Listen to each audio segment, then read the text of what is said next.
Now, a lot of you follow the monthly deer chores, and a lot of you are here because of the habitat stuff that goes on from December, January, February, March, all the way up to June, July. But when we get into August, we're really starting to hone in on purely deer hunting stuff. And now we do have some food plot stuff that we have to do this time of year, but we have a lot of our work starting to wrap up on the property. So we're really focusing on hunting stuff and getting hunting chores completed. So we're going to go through those. We'll go through what we're doing here on the farm.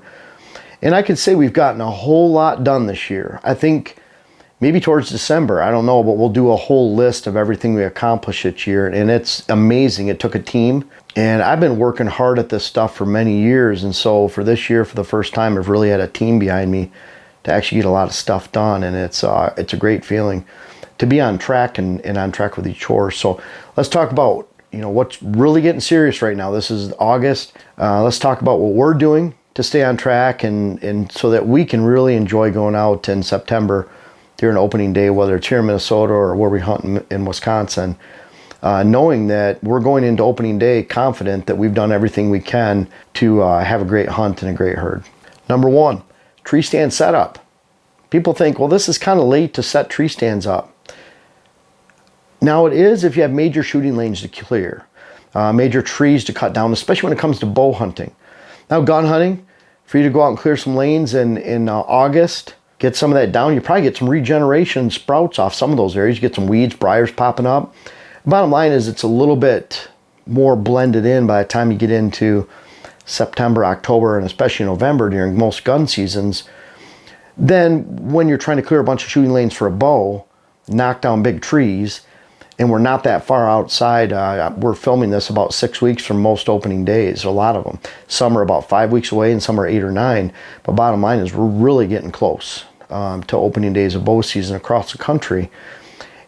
Tree stand setup. What I mean by that is this is the time we're putting our tree stands in, we're moving our tree stands around, and a lot of those stands, we already know we don't have a lot of lanes to clear. It's just getting those stands in, moving them around, and then making sure when we come down here, hunter access, we have great access into those routes. We have one area where it's a creek system. I already saw one big tree across, so we got to cut out those logs, give us good access to get in and out of that creek system to keep our profile down low. But bottom line is when it comes to tree stands, making sure everything's set and ready to go in August.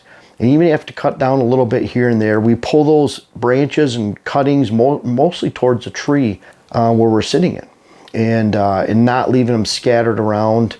I think mature bucks can be very, very wary. It's interesting, we have a mock scrape recently, and Bo came into that, one of our 6-year-olds, but a lot of other deer have already hit it. Bucks, they just come in and hit it. He comes in and stares at it, moves his head around, looks at it a little bit. And you could just tell that there's a new scrape and a new spot. Some of the other bucks don't care, but he's a 6-year-old. They act a little bit differently. So when you have older bucks, and it could be that a 3-year-old in your area, a 4-year-old, but when you have those older bucks and they're the oldest bucks in the area, they tend to act like it. It doesn't matter if it's a 3-year-old or a 6-year-old. So when you have big trees that you've cut down in your shooting lanes, and we're only 5 weeks out away from the season, you can expect in a lot of locations, especially the normal states. I'm talking states, use this as a guideline. If you have over 100,000 bow hunters in your state, it's probably a high pressure state. Iowa, 65,000 bow hunters, Kansas, 25,000. Kentucky has 200,000 gun hunters and bow hunters combined. Those are not high pressure states. Michigan had 425,000 bow hunters at one time. Wisconsin, 350. Illinois had 250,000 bow hunters. Look at it that way. A lot of those areas next to Chicago and in the urban areas can be very high pressure. You get over on the west side, more like a fantasy land state, or southwest corner of Illinois. Minnesota, high bow hunter numbers, over 200,000, let alone Indiana, Ohio, Pennsylvania, the entire East Coast, Northeast, New York. In a lot of those states, they're high pressure states, meaning that deer react unfavorably to changes in the woods, unlike they really don't care. Suburban areas, deer don't really care as much. A little bit easier hunting. They're used to people, used to sounds, used to things changing all the time. But when you get out into mixed ag areas and into especially wilderness areas or big woods areas, deer aren't used to changes, especially in the high hunter pressure states, and they're going to react unfavorably to change. August is a great time for moderate to light cutting of shooting lanes, getting those tree stands in, and enjoying the hunt and 5 or 6 weeks away. A lot of times there's only a window of 3 to 4 weeks of forgiveness you have to let pass by. But when you're making major cuttings, I'd be very wary.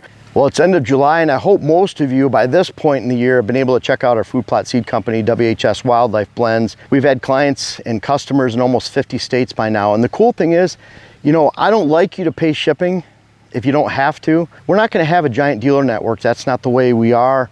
We built the business on experience and providing good information and quality products. People order it online. But if you live in the Southeast Minnesota, Southwest Wisconsin area, Nelson Agri Center out of Viroqua and Prairie du Chien is our only dealer in the country. I don't know if that's the way it'll be in the future, but they're very important to us because people in this region can actually travel to them, whether you're in northeast Iowa or northwest Illinois, and pick up that seed without shipping. So give them a call, check them out, and check out the food plot company. Check out the website if you haven't done so already. And I really appreciate you guys giving us a look for your food plot planting needs this season. Fall food plots. You know, we're planting ours this week. The first is on Tuesday. We're planting ours this Thursday, Friday. So we're right at the end of July getting in, and I want to get those in before my next client trip. Still going on client trips. So that takes up 9-10 days out of the month for me doing anything else for the most part. That means getting our fertilizer on everything, getting our plot start on everything because we have some low pH issues. The plot start will take care of that by changing the biology of the soil. Plot start is not a liquid lime. Changes the biology of the soil, completely different. So in a lot of our areas, we're changing the biology of the soil with the plot start so the plants can uptake the nutrients in the form of fertilizer and whatever's in the ground. We use plot boost later, but fertilizer, plot start, plot boost later, and then actually seeding and getting that on the ground. We're doing that all right now. So this is the big push. It's not going to run into August, but traditionally early August is that planting time, but I'm going to be gone. So we're getting that in right now. Plus we have a forecast of a little bit of rain possibly on Saturday, Friday, maybe tonight. It's Tuesday night. So we're hoping we get some stuff into the ground here really quick this week so you can take advantage of the rain because it's been drought. And I'll mention a lot of areas, we use the buckwheat ultimate no-till. I like having 3 foot, 4 foot high buckwheat all summer long. It builds the soil, limits weed growth, doesn't let the soil dry out. It's great for your food plots. But this year's drought, we got some rain, literally one rain in early May. Then it was Father's Day, June 18th. And then we've had 2 or 3 rains since then. And it's the end of July. So really, really bad rain. So our buckwheat didn't grow or didn't grow very well. We have some right out there. Right now it's 8, 10, 12 inches at best. So at the same time, a lot of our seed blends, our Big Boost Brassica, the Dual Threat 365, our perennial blend, the Fall Power Greens are another one that we designed so that they need minimal tilling. We'll scratch the surface, we'll throw the seed down, we'll run it over with the Packer Max. So we'll get better seed to soil contact, but you don't need a lot. These are small seeds that germinate quickly. And so a lot of these you can throw on the top of the soil without that buckwheat. We've done that for years. If you just look up no-till planting, no-till food plot planting, you'll find articles, my videos in the past of how to do that. I don't like doing that because it takes more chemicals. I'd rather put that cover crop during the summer of a pure cover crop. We even have our Summer Soil Explosion cover crop. I like actually buckwheat better, just pure buckwheat. We sell both. The Summer Soil Explosion is for someone that wants to leave it on the ground 3 months, 2.5 months, but you want buckwheat, you want it to only grow about thigh high, waist high. So you have that timing issue. The problem this year is just no rain. So we're throwing the seed on the ground. We'll get good results if we get rain. You can't do that with soybeans, oats. Even peas will sit there for a long time unless they get a lot of rain. Peas are hardy though, so it's one that'll germinate later. But when you're using tillage radish, late planted buckwheat, brassicas, clover, birchfoot trefoil, chicory, all those type of blends, alfalfa, they all take really fast with just minimal moisture. So great thing to do even with this drought. Now trail cams and mock scrapes. This is a great time. Doesn't matter if you're on public land, private land, getting on traditional perennial scrapes out on public land. This is a great time to make sure your trail cameras are loaded up with batteries. They're ready to go. And we have a mock scrape at every stand location. You can bet that's where our cameras are. So we want all 3 of those combinations in step. We're putting the tree stand setup, trail cams and mock scrape. They'll go all together. When we pick a stand location, we pick, okay, here's where the mock scrape's gonna go. Here's where the trail camera could go. Not to say we have a trail camera at every stand location, but the point is we look for that package together. It's a great time to finalize those for your tree stand setup, and then of course your hunter access trails. Getting those mowed if they're out in fields, sticks and debris cleared. Some people leaf blow theirs this time of year. I would not leaf blow the end of October after the leaves come down. But you're trying to get quiet access, clean access. Clean access is almost more important than quiet. What I mean by that is you're not leaving a lot of scent when you go in the woods, because you have taken care of weeds, taken care of sticks, brush, debris, briars.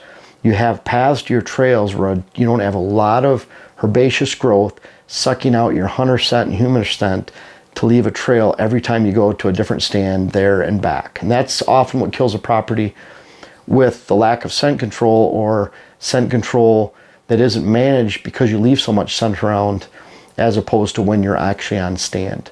It's almost more important to keep your trails clean and getting in and out without spooking deer by leaving a scent trail than it is when you're at your stand.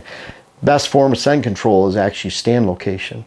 Make sure you're not blowing your scent when you're on stand into deer, and you'll do okay. Major bow shooting.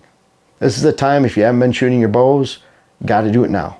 It's getting down to crunch time, and now it's hot and heavy time.